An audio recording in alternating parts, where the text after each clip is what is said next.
people are struggling to get birth and death certificates. Fox 35's Marie Ettinger has been digging into this for a week now. She is joining us live this afternoon. So, Marie, it's actually illegal for any government agency to pay a ransom.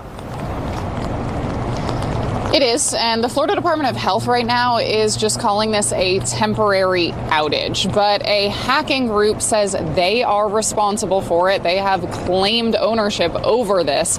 And I also talked with a cybersecurity expert. He is saying that if that's true, which it does seem to be, that this could be scary. He said there could be data breaches that lead to personal information getting out there that could result in identities being stolen. There could be phishing emails, other scams over the phone, you name it. He says this is something we need to be wary of right now. Every day that ticks by adds to the chaos and the work piling up as funeral homes and healthcare facilities are caught in a near standstill.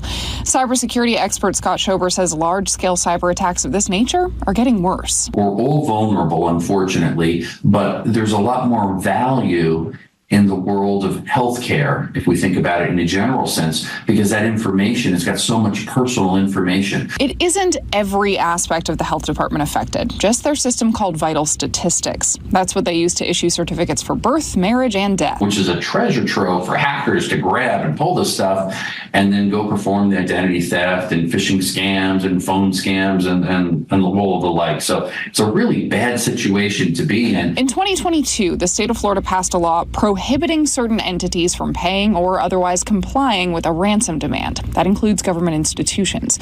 But the hacking group that targeted Florida's health department says if the state doesn't pay up by Friday, they'll start releasing information. Department of Health and Vital Statistics hasn't really been fully transparent because they're still trying to figure out what happened here. How are they going to kind of get back up and running fully? It's going to take some time. The Florida Department of Health told Fox 35 they're working closely with funeral homes and healthcare facilities to get things done by hand offline, adding, we also request the support from healthcare facilities and physicians to expedite hand-signed death certificates. This collaboration across all partners will assist families in navigating difficult times with minimal disruption. The cybersecurity expert I talked with mentioned that anybody can be the subject of a hack. He also said this is something that we've got to fight for the rest of our lives. He says these are things you're going to encounter. You need to be wary of them. His advice was to limit the amount of personal information that you allow out into the world. And he says to keep abreast of any of the latest scams. You can do that by watching the news. We'll talk to you about it. Live in Seminole County, Marie Ettinger, Fox 35 News.